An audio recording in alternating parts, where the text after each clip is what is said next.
আসসালামু আলাইকুম দর্শক, আশা করি সবাই ভালো আছেন। এই হলো আমার আমেরিকান 5G গুয়াতেমালা হাইব্রিড ঘাসের চারা লাগানো, এবং এই ঘাসটা কীভাবে লাগাইছি একটু যেটা আজকে আপনাদের সাথে তুলে ধরবো। তার সাথে বড় কথা হলো, দেখেন এখানে কাটিং কাটা হয়েছে। আপনাদেরকে ডেলিভারি দেওয়ার পর যে অবশিষ্ট কাটিংগুলো থাকে সেগুলো গত পরশু দিনকে পানি দিছি। পানি দেওয়ার পরে আজকে আমার নিজেই রোপণ করার জন্য রেডি হয়েছি। দেখেন প্রত্যেকটা ঘাসে শিকড় ছাড়ছে। এই যে আপনারা যারা এই ঘাসগুলো চাষ করেন বা কাটিংগুলো সংগ্রহ করেন, অবশ্যই ঘাসগুলো নেওয়ার পরে 2-3 ঘন্টার মতো পানিতে চুবাই রাখবেন।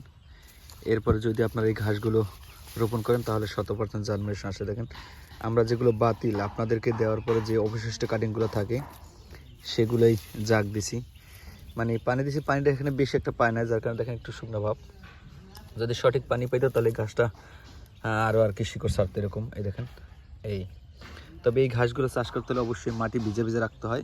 দেখেন আমার এই মাটিগুলো ভিজে ভিজে আছে, তারপর আজকে আবার নতুন করে পানি দেবো ইনশাল্লাহ। যে গুয়াতেমালা ঘাসের কাটিং এই ধরনের কাটিং হয়। আর দ্বিতীয় কথা হলে গিয়া এই ঘাসের অবশ্যই আপনার চারা নিতে পারবেন এবং কাটিং নিতে পারবেন। এই ঘাসের বীজ হয় না দর্শক।